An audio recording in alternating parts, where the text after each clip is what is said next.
నంద్యాల జిల్లా శ్రీశైల మహాక్షేత్రంలో మహాశివరాత్రి బ్రహ్మోత్సవాలను పురస్కరించుకుని బ్రహ్మోత్సవాలకు ఈవో శ్రీనివాసరావు దంపతులు, అర్చకులు, వేద పండితులు ప్రత్యేక పూజలు నిర్వహించి మహాశివరాత్రి బ్రహ్మోత్సవాలకు శ్రీకారం చుట్టారు.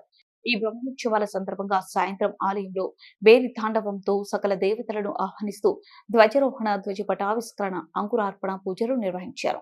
ముందుగా ఉత్సవ నిర్వాహకుడైన చండీశ్వరుడిని పల్లకిలో ఊరేగిస్తూ ఆలయ ప్రదక్షిణ చేసి ధ్వజస్తంభం వద్దకు వైభవంగా తీసుకొచ్చారు. వేద మంత్రోచ్చరణాలతో అర్చకులు, వేద పండితులు విశేష పూజలు నిర్వహించారు.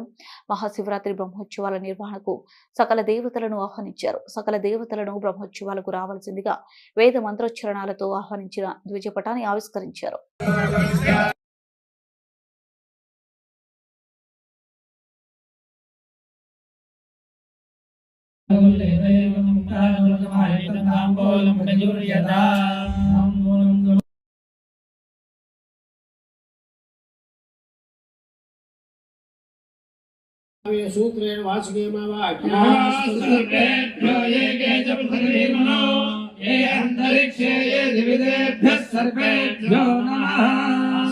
सूत्रेण वाचकेमावाहयामि स्थापयामि पूजयामि।